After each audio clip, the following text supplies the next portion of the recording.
ಬರ್ತಾ ಬರ್ತಾ ಇವಂದ್ ಯಾಕೋ ಅತಿ ಆಯ್ತು. ಏನೋ ಜಗತ್ತಲ್ಲಿ ಬೇರೆ ಯಾರಿಗೂ ಹೆಂಡತಿ ಇಲ್ಲ, ಇವನೊಬ್ನೇ ಮದ್ವೆ ಆಗಿರೋ ತರ ಬಿಹೇವ್ ಮಾಡ್ತಾನೆ. ನನಗ್ ಕೋಪ ಬರ್ತಾ ಇದೆ. ಪ್ರಿಯಾ, ಯಾಕಿಷ್ಟೊಂದು ಟೆನ್ಷನ್ ಆಗಿದೆ? ಸ್ವಲ್ಪ ಕೂಲ್ ಆಗಿರು. ಅಯ್ಯೋ ಸರ್, ನೀವು ಬೇರೆ.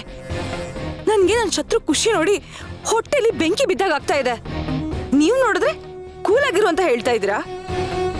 ಆ ಅರ್ಜುನ್ ಯಾವಾಗ್ಲೂ ಹೆಂಡತಿನ ಹೊಗಳೋದು, ಹೆಂಡತಿ ಸೇವೆ ಮಾಡೋದು, ಇದೇ ಅವನ್ ಕೆಲ್ಸ. ಅದು ಅಲ್ದೆ ಇವತ್ತು ಅವಳ ಬರ್ಡೇ, ಅದನ್ನ ಸೆಲೆಬ್ರೇಟ್ ಮಾಡ್ಬೇಕು ಅಂತ ಪಾರ್ಟಿ ಹಾಲ್ನ ಬುಕ್ ಮಾಡಿದ್ದಾನೆ. ಮನೆಯವ್ರನ್ನೆಲ್ಲರೂ ಇನ್ವೈಟ್ ಮಾಡಿದ್ದಾನೆ. ಗ್ರ್ಯಾಂಡ್ ಆಗಿ ಸೆಲೆಬ್ರೇಟ್ ಮಾಡ್ತಾನಂತೆ. ಇದನ್ನೆಲ್ಲ ಕೇಳ್ತಾ ಇದ್ರೆ ನನ್ನ ಹೊಟ್ಟೆ ಉರಿಯಲ್ವಾ? ಉರಿಯುತ್ತೆ, ಖಂಡಿತ ಉರಿಯುತ್ತೆ. ನನಗೆ ಅರ್ಥ ಆಗುತ್ತೆ. ಈ ಮನೇಲಿ ಎಲ್ಲ ಅವಳ ಪರಾನೆ.